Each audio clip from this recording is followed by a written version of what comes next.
Welcome back to Doc's Hot Shop and Forge. So, today we're going to be making a Millpick. As you'll probably know if you follow my Facebook page, I've been working on building a small millstone arrangement for grinding flour. So this is the millstone I'm currently working on. 40 centimeters in diameter. Made up of 3 granite paving stones. The top 2, which are the running stone, are pegged and wedged. Now, it does actually work. I've got it grooved and everything. But, as it wears in use, it will need repeat grooving, and for that, I'm going to need a Millpick. So, let me go over what that is and what it entails doing. I won't go into too much detail of that because it's totally not really blacksmithing related, but what I do need for continued maintenance of the millstones is a Millpick. And so what we'll be doing is, from this piece of curly tine, which is about 120 millimeters long, is drawing out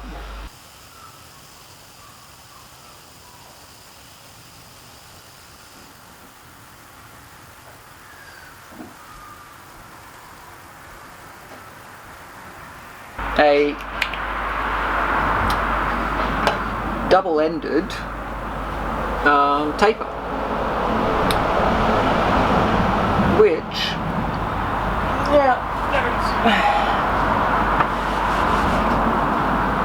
we will set into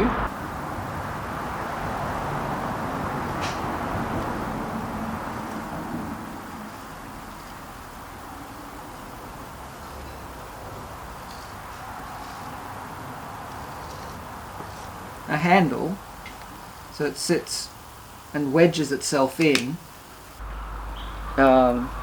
into the wooden handle, very much like a flint adze would have been done in the Stone Age. This tool and the millstone designs haven't changed since ancient Greek times. So we're looking at 3,000 years worth of use of the same design, so I'd say that's pretty well optimized. The length of the handle is around about the 450 millimeter mark. The weight of this is totally dependent on the size of the millstone that you're working on and the type of stone. This being granite, I'm going a bit heavier. Also, it's a fairly small millstone, so it doesn't need a lot of work. If this was like a proper big commercial millstone, then we're talking a lot more dressing, action required, a much bigger bit is used. A little bit later on I will take the stones apart and show you the internal workings of that and where the Millpick is actually used. So let's go make this into the double-ended taper that we need, and whilst that's normalizing, I'll take the millstone apart and show you guys the internal workings. So let's get started. So, as with most things involving curly tine, step 1, straighten out.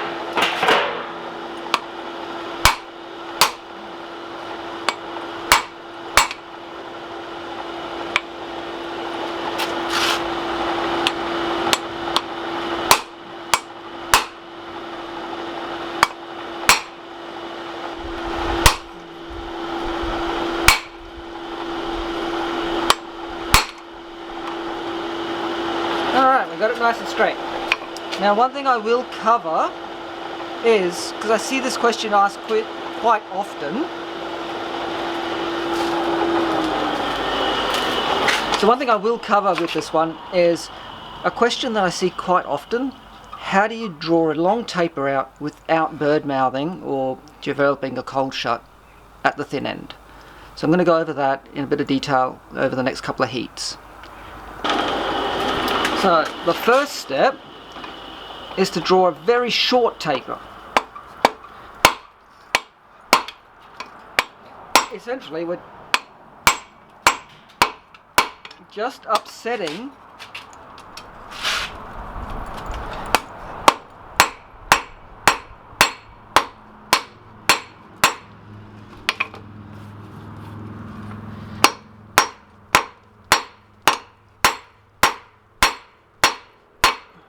the very end. Ooh.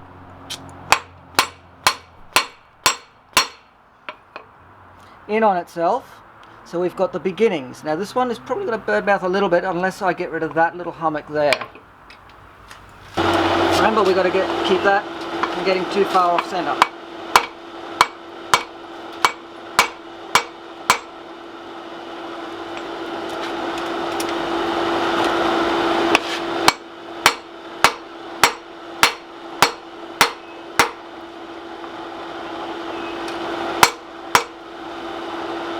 So what you want is a nicely domed surface.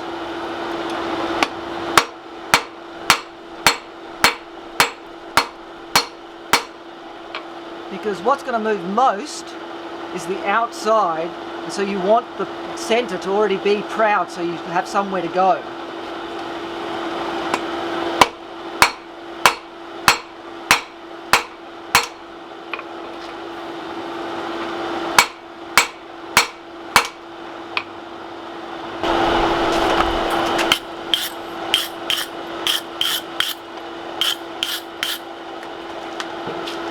Alright, let's begin drawing this taper out.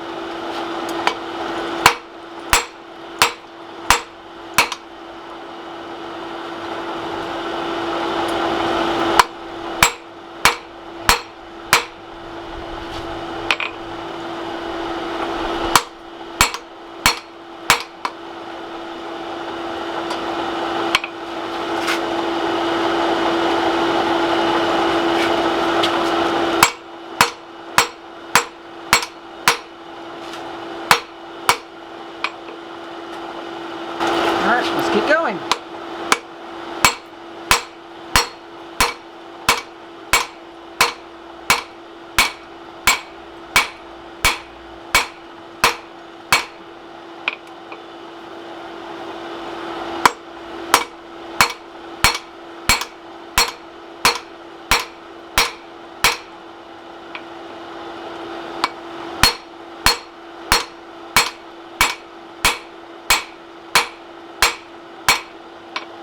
As you can see, because we set that up, it's maintaining that proudness in the middle.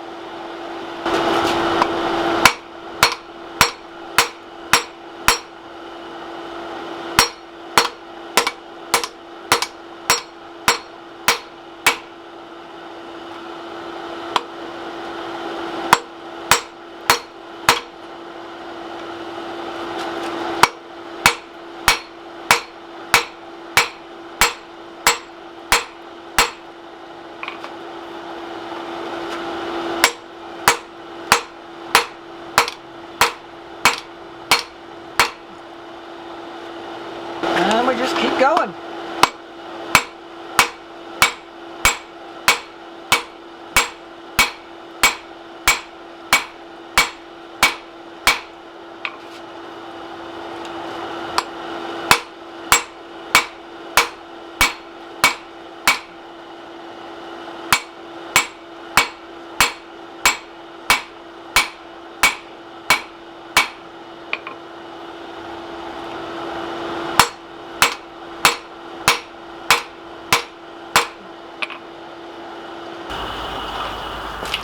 Now, this half is nearly done and there's no cold shut, so I think we've done rather well.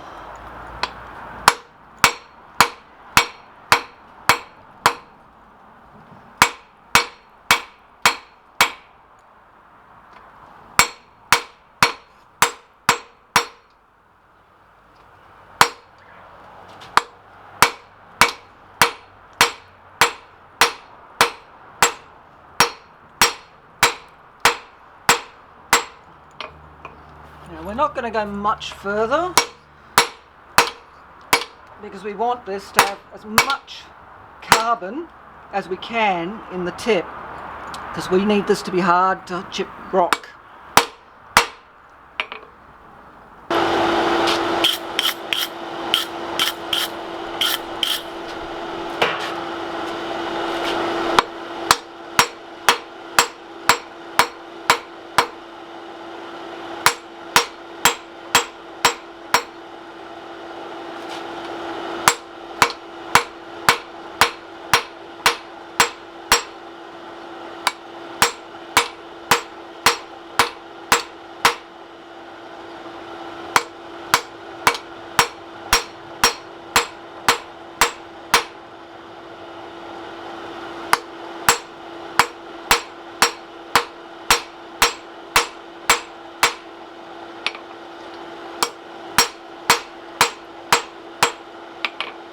Alright, that is about as far as I want to take that. Okay, let's end it. And with this end, we've got to do the same again with the end to make sure that we don't get a cold shut. Alright.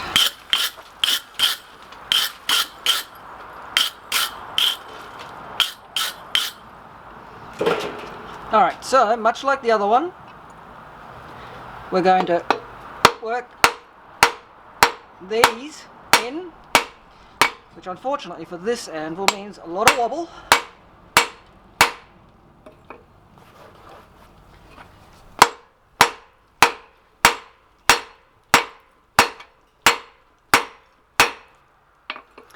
Now we need to work a bit more from the end.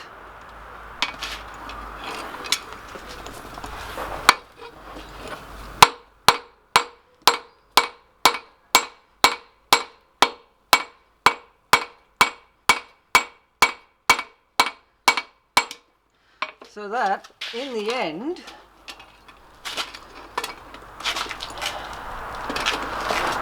you end up with a nice hemi-cylinder kind of thing happening. Now this one does have a bit of a miscut from when I was cutting the stock, so we might have a cold shut regardless, but the principle remains.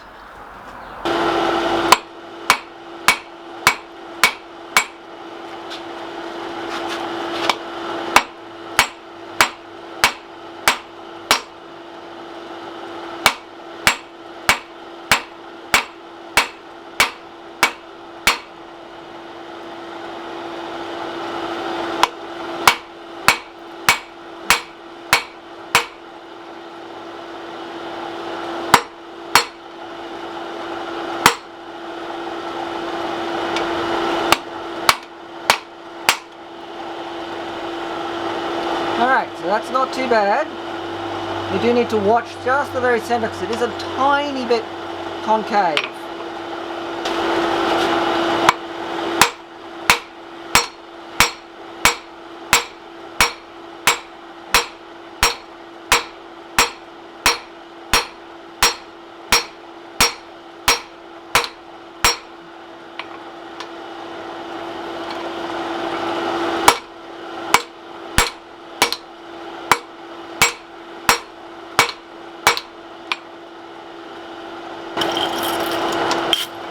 Now, as we're nearing the end point, it becomes a little more important to keep an eye on that. So before we work on the sides, very quickly,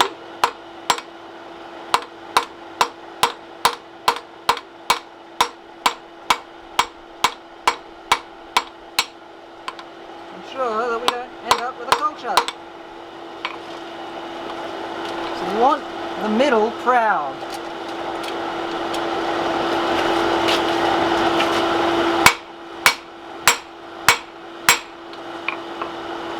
Now we have to draw that down a bit because it's gotten a bit wide.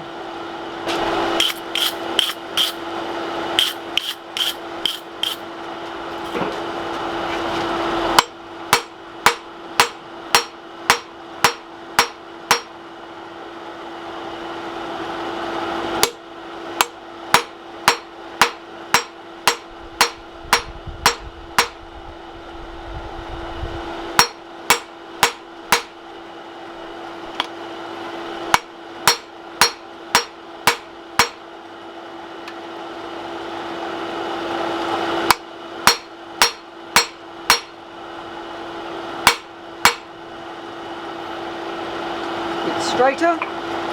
Alright, let's take the taper out, and then we'll use the flatter to make a nice spot for the touch mark.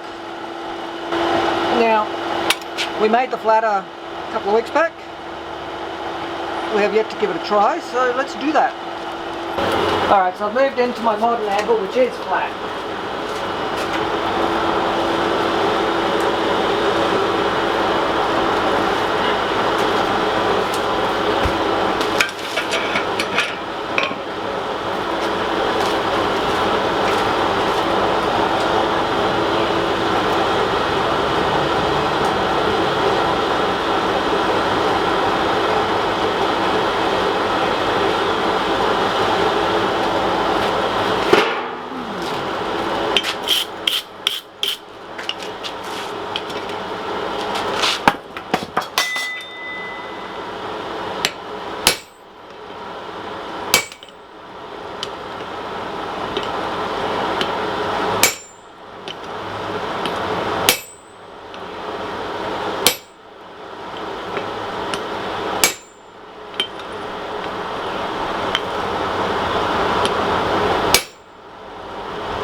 Alright, back in the flight and kneel.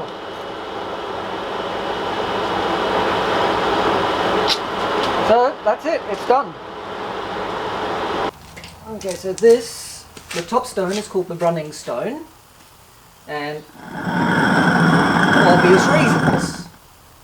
So, and the key to this is that the two stones never actually really touch. So there's always a film of grain and flour between the two surfaces. Now, this area here is called a harp. There are 6 harps, so you can see here, between this one and that one, that's one harp. And these are called the furrows, and these are called lands. The lands are grooved. And it's this grooving that actually does the shearing to create the flour. Now I'm using a bit of poultry feed just to trial it, which isn't ideal because it's got a mix of grains and it's mostly maize, which doesn't matter much greatly, but it's the sunflower seeds that are going to end up impregnating everything with oil, which isn't the best things. So you can see how I put this together with pegs and wedges. The pegs are bigger on the outside, then the wedge locks it into the hole, keeping the two slabs together. Not sure how much it weighs, but it's two 40 centimetre granite flagstones essentially. They come half, sort of roughed in round, and I've left them as such. Holes were drilled with a diamond hole saw, cut wet. Grooving was done, so the furrows were carved with a diamond wheel, and I did some of these with a chisel, and the rest I did with a diamond wheel. But the whole point of doing the Millpick is that when I'd come time to refurbish, I've got the right tool for the job so that I can actually do it properly. It does actually produce quite a fine mill. Probably need to hollow this area here out a little bit more so it feeds grain a bit better. But that's where we're at. catch tray is, for obvious reasons, I still need to make a drain port for it. But otherwise, should the pandemic get any worse, or should the panic buying resume, I can at least make my own flour.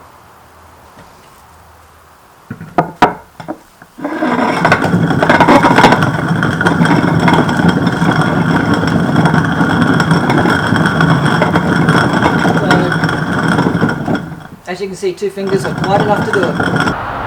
So now that the Millpick bit is completed, it's time to carve out the handle out of some hardwood. It's a good thing that I've got some scraps from an old house demolition that will serve just nicely. If you're wondering, the Millpick is used much like a chisel on a handle and swung like this. The handle actually rests on a sandbag, so you've got a fixed point, and that way you can hit exactly where you need to hit every time. I'll try to post a short video of the making of the handle and a little demonstration of it in use, so you get a better idea of how it's used. I'll try to get that out in the very near future. Things are still a bit crazy work-wise. Yes, it's getting better, but it's still a bit crazy. I now have a Patreon, so if you'd like to provide some financial support for the channel, it would be greatly appreciated. It helps me get new tooling, improve the shop to make recording easy and better. I'm working on soundproofing at the moment.